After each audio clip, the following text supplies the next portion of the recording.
Dès que Babacar avait posé les yeux sur Emilia à l'aéroport, son cœur se mit à battre plus fort et une vague de souvenirs le submergea.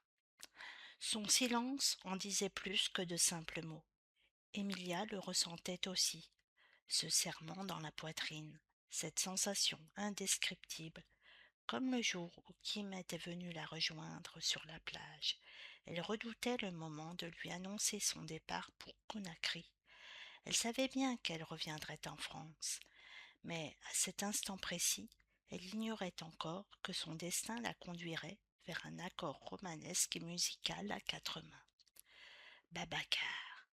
Dès le premier instant, elle avait ressenti qu'un lien particulier les unissait. La première fois qu'elle l'avait vu, il se produisait avec son groupe, les Baobab Drummers, dans une toute petite salle de Conakry. La petite salle de Conakry vibrait déjà quand Emilia y entra. La chaleur, la poussière en suspension, les rires, les voix, tout semblait danser dans l'air.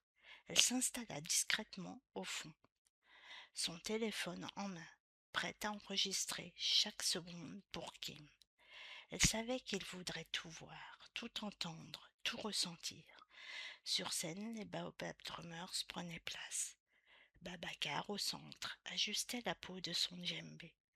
Il ne l'avait pas encore vue, ou peut-être que si, mais il ne laissait rien paraître. Son sourire pourtant avait cette nuance nouvelle, comme un secret qu'il gardait pour lui.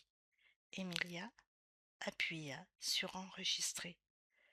Le joueur de sa barre entra le premier, grand, élancé, les poignets souples.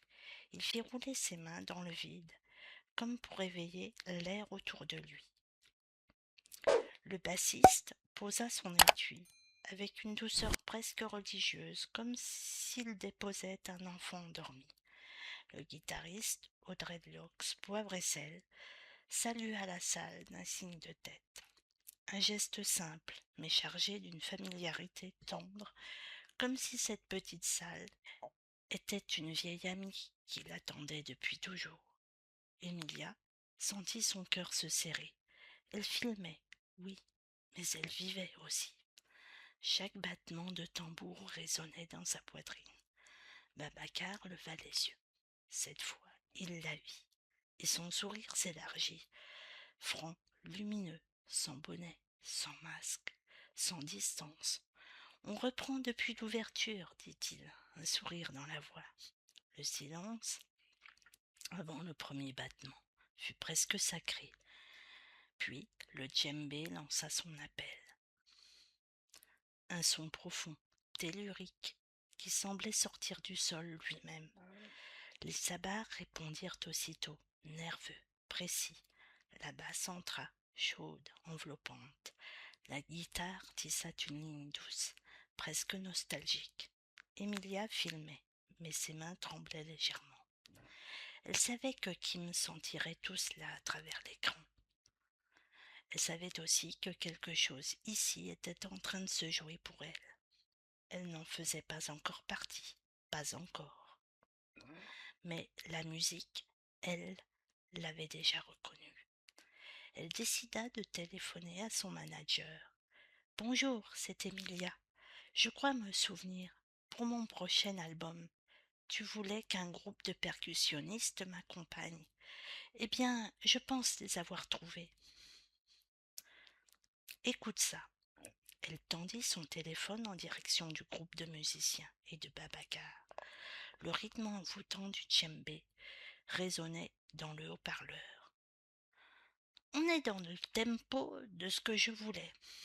Demande-lui si le groupe accepterait d'enregistrer avec toi son prochain album. Dès que tu auras sa réponse, appelle-moi. À peine avait-elle terminé sa conversation avec son manager que Babacar s'avança vers elle. « Bonsoir, mademoiselle Benson. Vous me connaissez ?» répondit-elle surprise. « Oui, bien sûr. Les gens ici vous connaissent. Je me demandais, puisque vous avez assisté à notre concert ce soir, accepteriez-vous de nous accompagner juste pour le plaisir ? C'est curieux que vous me demandiez cela, car vous n'allez sans doute pas me croire. Je viens tout juste de terminer ma conversation téléphonique avec mon manager. Justement, il voulait savoir si vous consentiez à m'accompagner pour enregistrer mon prochain album. Avec grand plaisir, c'est un honneur pour nous, mademoiselle Benson. La soirée se terminait ainsi. Le rythme du djembé de Babacar, tendrement accompagné par les doux accords de la mandoline d'Emilia.